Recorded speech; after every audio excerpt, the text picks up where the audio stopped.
कहानी की शुरुआत में हमें ये बताया जाता है कि क्रिमिनल्स को इस सोसाइटी में रहने का कोई राइट नहीं है और ऐसे लोगों के रहने के लिए एक जगह बना दी जाती है जो कि एक काफी बड़ा रेगिस्तानी इलाका था। और जो लोग बगावत करते हैं यानी उन लोगों का नाम होता है बैड बैचर्स। उनकी पहचान के लिए उन्हें स्पेसिफिक नंबर्स दे दिए जाते हैं। उस एरिया में दो ग्रुप्स होते हैं, एक होता है नॉर्मल इंसानों का ग्रुप और दूसरा होता है कैनिबल्स का ग्रुप। फिर हम देखते हैं कि कुछ पुलिस ऑफिसर्स एक लड़की को यहाँ पर लेकर आते हैं और यहाँ पर हम ये जान पाते हैं कि उस एरिया में ऑलमोस्ट 5000 से ज्यादा लोगों को लाकर छोड़ा होता है। वो लोग वहाँ से भाग ना पाए इसीलिए उनके लिए स्टील नेट की एक वॉल लगाई होती है। वहाँ पर जिस लड़की को भी वहाँ पर लाया गया था उसका नाम था आर्लिन। वो लड़की आगे बढ़ती है तो वहाँ पर वो एक बोर्ड देखती है जिस पर लिखा था कि बोर्ड के बाद जो एरिया है वो अमेरिका के अंडर नहीं है, यानी उस एरिया में जिस इंसान के साथ भी जो भी हादसा होगा अमेरिका उसका रिस्पॉन्सिबल नहीं होगा। आर्लिन के पास एक पेज भी होता है जिस पर लिखा हुआ था find the dream find the comfort. इस मैसेज में कंफर्ट वो जगह थी जहाँ डेजर्ट पर वो बैड बैचर्स रहते थे। कुछ दूर आने के बाद आर्लिन को एक कार दिखाई देती है जो कि खराब थी। रेस्ट करने के लिए आर्लिन कुछ टाइम के लिए उस कार में बैठ जाती है, लेकिन उसे ये पता नहीं चल पाता कि कोई उसकी तरफ आ रहा है। लेकिन जब उसे इस बात का रियलाइज होता है तो काफी देर हो चुकी थी क्योंकि वो लोग आर्लिन को पकड़ लेते हैं। आर्लिन को जब होश आती है तो वो खुद को बंधा हुआ पाती है। असल में उसे दो फीमेल्स किडनैप करके यहाँ पर लाई थी। उनमें से एक लेडी सॉ लेकर आर्लिन की तरफ आ रही होती है और वो आर्लिन का हाथ काटने लगती है। हाथ के साथ साथ वो आर्लिन का एक पैर भी काट देती है लंच बनाने के लिए, क्योंकि वो ग्रुप था कैनिबल का। डेजर्ट पर कुछ खाने को नहीं मिलता इसलिए लोग कैनिबल्स बन जाते हैं, जबकि दूसरे ग्रुप के लोग कंफर्ट में रहते थे। जो कोई भी डेजर्ट में आता था ये कैनिबल्स उसे पकड़ लेते थे और उसे अपना खाना बना लेते थे। और ये कैनिबल खुद को बिल्कुल फिट रखते थे, अपनी हेल्थ का काफी ख्याल रखते थे। वहाँ पर बहुत सारे लोगों को इन्होंने प्रिजनर्स बनाया होता है जिनके हाथ पाँव भी काटे गए थे। कैनिबल्स को जब भूख महसूस होती है तो वो इंसानों को पकड़ लेते हैं और उनकी बॉडी का कोई भी पार्ट काट कर उसे खा लेते हैं। और अब तो आर्लिन भी उनकी विक्टिम बन चुकी थी। वो समझ चुकी थी कि वो इन कैनिबल्स का खाना बनने वाली है और अगर वो जिंदा रहना चाहती है तो उसे यहाँ से भागना होगा। लेकिन वहाँ से भागना काफी मुश्किल था क्योंकि उसका एक हाथ और पाँव कटे हुए थे और उसे चेन से भी बांधा गया था। लेकिन आर्लिन को एक आइडिया आता है। वो अपनी पूरी बॉडी पर अपना वेस्ट मटेरियल लगा लेती है। नेक्स्ट डे एक कैनिबल लेडी आर्लिन को चेक करने के लिए आती है तो वो देखती है कि आर्लिन वेस्ट मटेरियल में लथपथ है। ये देखकर वो कैनिबल लेडी उसे आजाद कर देती है और आर्लिन को क्लीन करने के लिए खींच कर अपने साथ ले जाती है। फिर वो लेडी पानी लेने जाती है। इसी दौरान आर्लिन मौके का फायदा उठाकर एक रॉड छुपा लेती है। जब वो लेडी आर्लिन को क्लीन कर रही होती है तो आर्लिन उसी रॉड से उस पर स्टैब करती है जिससे वो कैनिबल लेडी गिर जाती है। फिर आर्लिन उस पर बार बार स्टैब करती है और कैनिबल लेडी की मौत हो जाती है। फिर आर्लिन क्रॉलिंग करते हुए वहाँ से भागने लगती है। आगे जाकर उसे एक स्केटिंग बोर्ड मिलता है जिसके जरिए वो वहाँ से भाग सकती थी। वो डेजर्ट काफी बड़ा होता है और आर्लिन थोड़ी दूर जाते ही थक जाती है और उसे भूख और प्यास लगने लगती है शिद्दत वाली, जिसकी वजह से आर्लिन बेहोश हो जाती है। वहीं पर एक आदमी था जो कि अकेला रहता था, यानी ना तो वो कंफर्ट ग्रुप का था और ना ही कैनिबल था। वो बूढ़ा था जिसकी वजह से वो अभी तक कैनिबल का शिकार नहीं बना था। ये आदमी आर्लिन को एक कैरेज में बिठाकर काफी दूर तक ले जाता है और आर्लिन को कंफर्ट तक पहुंचा देता है जहाँ कंफर्ट के बाकी लोग रहते थे। आर्लिन को वहाँ पर ड्रॉप करके वो आदमी वहाँ से चला जाता है। फिर हमें 5 मंथ्स बाद का सीन दिखाया जाता है जहाँ आर्लिन का एक घर होता है और उसके पास एक आर्टिफिशियल पाँव भी था उसका। कंफर्ट के लोगों का लाइफ स्टाइल बिल्कुल डिफरेंट था और वहाँ पर तमाम फैसिलिटीज थी, लाइक वहाँ पर शॉप्स थी, मेडिकल फैसिलिटी थी। इसके अलावा वहाँ पर और भी बहुत कुछ था। इसके फौरन बाद हमें एक कैनिबल फैमिली दिखाई जाती है जिसमें फैमिली के हेड का नाम होता है मियामी मैन, जो कि अपनी वाइफ और बेटी के साथ रहता था।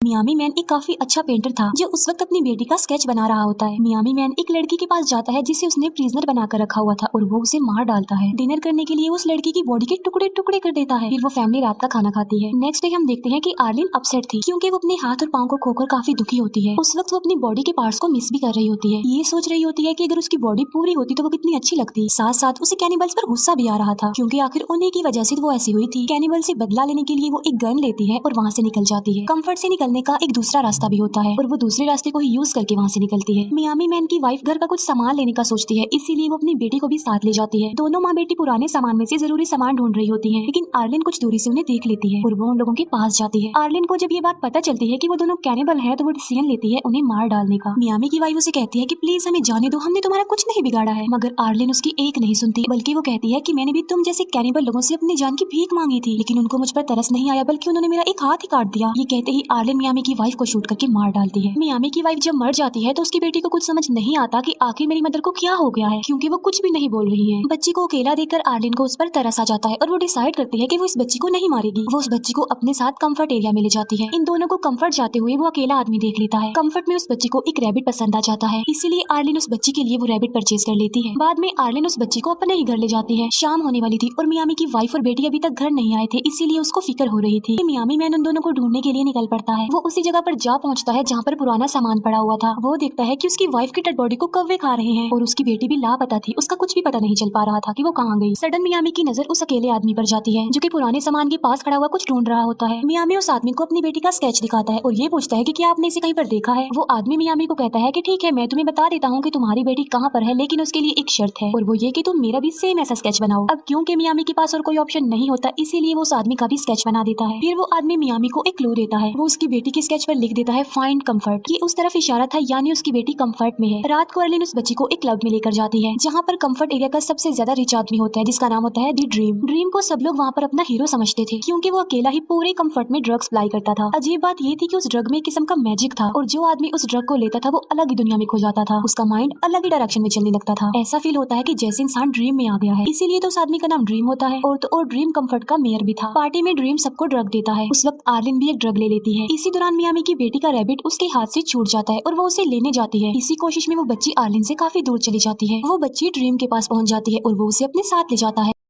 आर्लिन उस बच्ची को ढूंढने लगती है, लेकिन अब आर्लिन पर भी उस ड्रग का असर होने लगता है। उसे ऐसा लग रहा था कि वो ड्रीम में आ गई है और उसे अपने आसपास सब कुछ खूबसूरत नजर आने लगता है। आर्लिन उस बच्ची को ढूंढते हुए कंफर्ट से बाहर ही आ जाती है। आर्लिन का माइंड किसी और ही डायरेक्शन में चला गया था और उसे ये भी पता नहीं चल पाता कि मियामी उसके पास ही खड़ा हुआ है। नेक्स्ट मॉर्निंग जब आर्लिन को होश आता है तो वो देखती है कि वो कंफर्ट से काफी दूर है और मियामी मैन उसके पास ही खड़ा हुआ था और उसके हाथ में वो चीज होती है जिसके बगैर आर्लिन चल नहीं सकती थी, यानी उसका आर्टिफिशियल पाँव। मियामी उसे अपनी बेटी का स्केच दिखाते हुए पूछता है कि क्या तुमने इसे देखा है, जिस पर आर्लिन कहती है कि नहीं, मैंने इसे नहीं देखा, यानी यहाँ पर वो झूठ बोल देती है। किसी भी कैनिबल को कंफर्ट में आने की इजाजत नहीं थी। अगर कोई कैनिबल कंफर्ट के पास आ भी जाता है तो उसे शूट कर दिया जाता है। इसीलिए मियामी आर्लिन से एक डील करता है। वो कहता है कि मैं तुम्हें छोड़ दूंगा, लेकिन उसके बदले कंफर्ट एरिया से ढूंढ कर मेरी बेटी को लेकर आओ। और वो उसे वार्न भी करता है कि अगर तुमने ऐसा नहीं किया तो मैं तुम्हें किसी भी सूरत ढूंढ लूंगा और तुम्हें मार डालूंगा। आर्लिन इस डील पर एग्री हो जाती है। फिर ये दोनों कंफर्ट के लिए चल पड़ते हैं। आगे जाकर उन्हें एक कैनिबल आदमी मिलता है जो मियामी से एक सौदा करता है कि मैं तुम्हें फ्यूल दूंगा, मगर इसके बदले इस लड़की का पाँव काट कर मुझे खाने के लिए दो। वो कैनिबल आदमी मियामी को धमकाता भी है कि मैं तुम्हें मार डालूंगा और फिर जबरदस्ती इस लड़की को उठाकर ले जाऊंगा। इसीलिए मियामी उसकी बात पर एग्री हो जाता है और वो अर्लिन को उस कैनिबल को सौंप देता है। फिर वो आदमी अर्लिन को लेकर वहाँ से जाने लगता है। तभी मियामी उसकी तरफ एक नाइफ फेंकता है जो सीधा आकर उस आदमी को लगता है। उस आदमी की मौके पर ही मौत हो जाती है। मियामी उस आदमी का सारा सामान खुद रख लेता है और उस आदमी का एक हाथ भी काट कर अपने पास रख लेता है। फिर वो दोनों अपनी मंजिल यानी कंफर्ट के लिए आगे बढ़ते हैं, लेकिन रास्ते में ही तूफान आ जाता है वहाँ पर और हर तरफ रेत ही रेत छा जाती है। इसीलिए थोड़ी देर के लिए इन्हें स्टे करना पड़ता है। ये दोनों वहीं पर टेंट लगाकर अपना टाइम गुजारते हैं। तूफान रुकते रुकते रात हो जाती है। इसीलिए मियामी उस आदमी के कटे हुए हाथ को निकालता है डिनर बनाने के लिए। आर्लिन मियामी से पूछते हैं कि तुम कैनिबल यानी बैड बैचर्स कैसे बने। वो कहता है कि जब मैं 16 साल का था तो एक बोट के जरिए अमेरिका आ गया। अब क्योंकि मैं अमेरिका में अनऑथराइज्ड पर्सन था, इसी वजह से मुझे बैड बैच बनाकर यहाँ भेज दिया गया। उन दोनों के साथ ही बहुत बुरा हुआ था, इसीलिए वो दोनों एक दूसरे के काफी करीब आ चुके थे। लेकिन तभी कोई मियामी को गोली मारकर उसे इंजर्ड कर देता है। तभी वहाँ पर एक स्ट्रेंजर आ जाता है जो अर्लिन को कहता है कि वो उसके साथ चले। यहाँ पर अर्लिन सोचती है कि क्या मुझे मियामी के साथ रुकना चाहिए या फिर उस आदमी के साथ चले जाना चाहिए, लेकिन लास्ट में वो उस आदमी के साथ जाने को ही प्रेफर करती है। वो कंफर्ट का आदमी था, इसीलिए वो उस आदमी के साथ कंफर्ट एरिया में आ जाती है।